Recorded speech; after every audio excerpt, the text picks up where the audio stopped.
Hey guys, welcome back to Jackula's Castle. Today we're here with our How to Tie Down a Werewolf.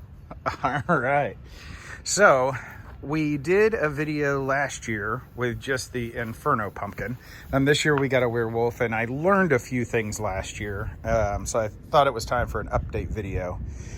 What we did, last year we used 16-inch corkscrew stakes. It about killed me getting them in the ground. The dirt's so hard here, that was just too long. So for the werewolf, I used 12-inch ones this year, and they went in nice and easy, no problems there. So just depending on where you live and the kind of dirt you have, I think that's how you'll decide what size stake you need. So what I do is before, I get them all set up, I slide the base through one of the loops here. That way it's in front of this add-on piece here. It's a little more secure that way. This one did end up really close to our sidewalk, so I can't use the extension. So this was a really good point to use a padlock attached to the stake. I will put in the description and the comments links to everything we used in case you want to pick some up. I did go around on the other side. You can see over here, I've got another padlock on there straight to the base. And I'll do the same over here under that sandbag as well. I bought empty sandbags. I filled them up with dirt. 3 of them seems to work pretty good. If you live in a really windy area, 4 might work for you. And the main thing I learned last year was that I was sick of looking out the window every time it got windy. So it was time to add some guy wires. So for him, because of where he's located, the house was a great place to do it. So I used some of these eyelet hooks up here with a carabiner. Just make really sure that you get it into a 2x4. Because if you miss the 2x4, it's not going to hold the werewolf or skeleton when the wind blows. And you can see, the reason I knew is you can see where the nails have been driven in here. That tells you a 2x4 is up there. So it's in there real tight. I ran the rope from the house to his hook on his back. And then I did it again with another one over here to this eyelet. So kind of depending on where he is in your yard is where you'll run those wires. You see, I didn't have anything else to connect to over here, so I ran another one of the 12-inch stakes into the ground and ran one up, pulling from the front end of them to keep them in place. You can see over here, we've got the Inferno Pumpkin. I did the same thing with him.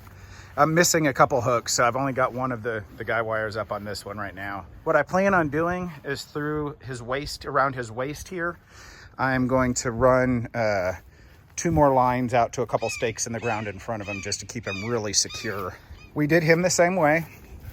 I ran one of the front pieces straight through the loop here. And on this one, I ran it through the extension. It'll hold it pretty good there.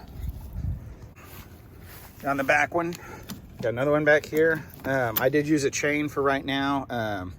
It adds a little bit of extra security, but mainly the reason I have it on here now is because I'm short a padlock. I've got to order another one, but I will put a padlock on here. And then you can see under this one, I padlocked straight to the base again over here. So, I mean, it's not impossible for somebody to come out here with some bolt cutters and, cut the locks off and everything. But there's so many locks on here that it's going to take them some time and it's going to make a lot of noise. It's just going to be a lot of trouble for them. So for each one of them, I used 3 padlocks, 3 sandbags, 4 of the corkscrew stakes.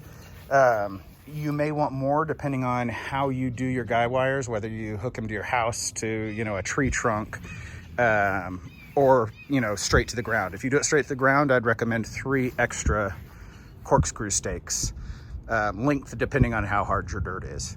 But I think that's going to keep them in place, and I don't think you have to worry about them blowing over this year if you go through all of that. It's a little bit of trouble up front, but it's a lot less worry down the road.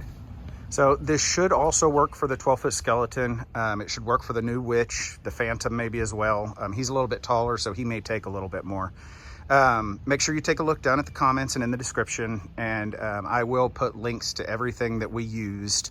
I did test all this last year and it worked fantastic. I added the guy wires this year and I think that's going to give it just the extra little bit of security it needs so that I'm not having to watch out the window every time we get a storm roll through.